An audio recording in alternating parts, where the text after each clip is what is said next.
नमस्कार साहेब, मी तुफी ॲपमधून गुलाब पटेल आहे. येथे आम्ही ॲपमध्ये विद्यार्थ्यांची उपस्थिती कशी चिन्हांकित करावी ते शिकू. आम्ही विद्यार्थी लॉगिन कसे जोडावे आणि कसे पहावे हे आम्ही आता शिकलो आहोत की विद्यार्थ्यांची उपस्थिती कशी चिन्हांकित करावी आणि आपल्या विद्यार्थ्यांना SMS कसा पाठवावा. प्रथम ॲप डॅशबोर्ड उघडा. येथे आपल्याला स्क्रीनच्या शीर्षस्थानी उपस्थिती आढळेल. येथे उपस्थिती कार्ड आपल्याला आपली उपस्थिती दर्शवेल. किती चिन्हांकित आणि किती विद्यार्थी अचिन्हांकित स्थिती आहेत. अटेंडन्स कार्डवर क्लिक करा आणि ॲप तुमची बॅच यादी दर्शवेल. मार्क विद्यार्थ्यांच्या उपस्थितीसाठी कोणतीही बॅच निवडा. मी उपस्थिती चिन्हांकित करण्यासाठी एक बॅच निवडत आहे.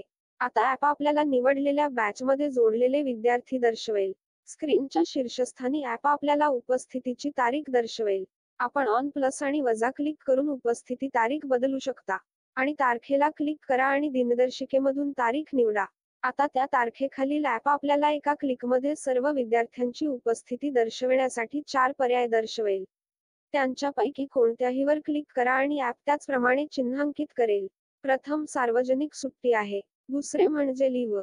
तिसरा अनुपस्थित आहे. चौथे म्हणजे प्रेझेंट. विद्यार्थ्यांची उपस्थिती चिन्हांकित केल्यानंतर आपण SMS चिन्हावर क्लिक करून SMS पाठवू शकता.